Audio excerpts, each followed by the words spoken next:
Today we're going to talk about how to schedule a meeting. We're going to go here to Activities, click on Meetings.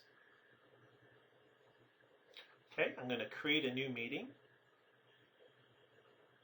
Type in the subject. This is planned. We're going to say what it's related to. In this particular case, I'm going to relate it to a project. It'll ask me what type of project I'm relating to, and this goes to our project tutorial, which you can review. So I've assigned that. That way it'll show up within that project.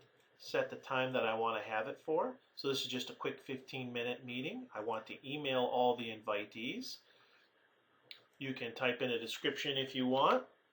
In this particular case, I'm going to have a go-to meeting, so I just simply copied and pasted all of that information in there for my go-to meeting. It tells me what times I have available.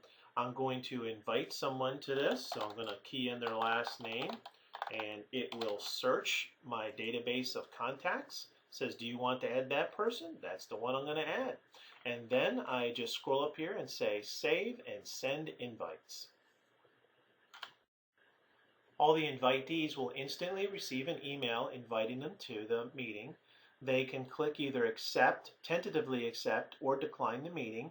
And then also notice that there's an attachment with the ICS. If they click on that, it'll add that into their Google Calendar or their Outlook or whatever that they use.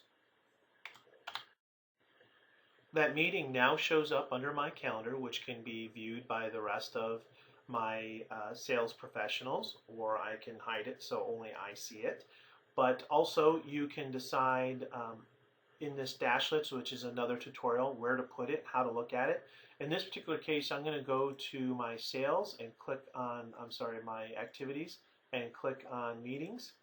And if I click on that meeting, you will then see who's accepted the invitation. So in this particular case, 2 people are invited. I've already accepted the invitation, and the other gentleman, I'm waiting on him to accept it. So I know whether or not they're going to be there at the meeting. It'll also email all invitees 1 minute prior, and will create a pop-up on my screen so that it reminds me to go ahead and get on that meeting.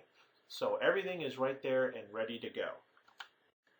Now I mentioned that I selected that this was related to a project. Could have selected that it was related to an opportunity or a lead or a contact or an account. But here I'm going to go into projects now, and just to show you how the history pops up, open up the particular project that I'm working on. And then under activities, whether they've been held or not held, it shows right here that the meeting is scheduled and it's ready to go. And so all the activities, whether it's a phone call or what have you, meetings, all show up under whichever criteria you select. And so it's always easy to find whether you are in your calendar or in your projects or under your contact or under your account. It is able to be accessed from any of those areas.